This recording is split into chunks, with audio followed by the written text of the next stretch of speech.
Écrire, c'est faire une succession de choix et se demander à chaque instant: est-ce que j'ai fait le bon? Sur quel projet je vais travailler? Quel est le meilleur angle d'attaque? Quelle narration, présent ou passé?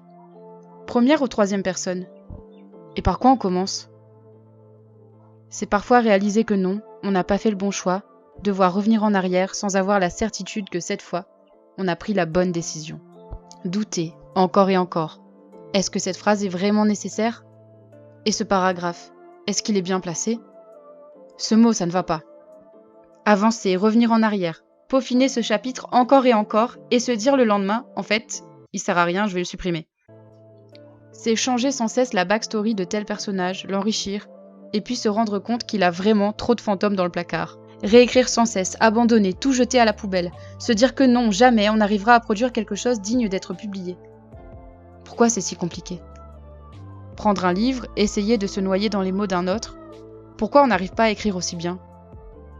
Rayer, raturer, jeter, relire les lignes qu'on trouvait géniales il y a encore une semaine, et se demander si ce n'est pas un gamin de primaire qui a écrit ça. Écrire, c'est continuer malgré les doutes.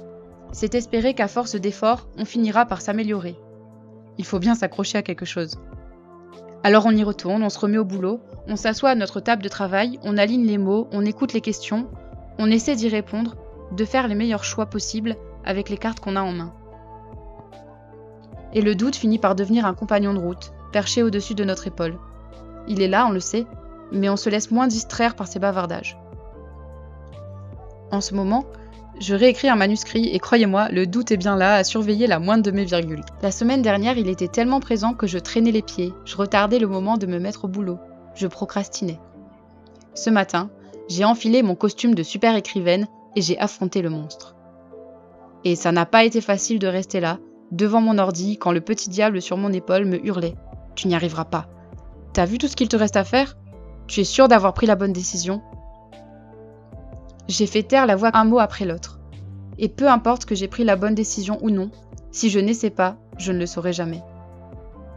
Si vous aussi vous êtes assailli par le doute, prenez une grande inspiration, asseyez-vous à votre bureau, posez les doigts sur le clavier et rappelez-vous, ce ne sont que des mots. Vous n'êtes pas en danger de mort, vous n'êtes pas en train de risquer votre vie. Et si ça ne marche pas, je recommande le scotch. Bâillonnez ce satané doute et écrivez.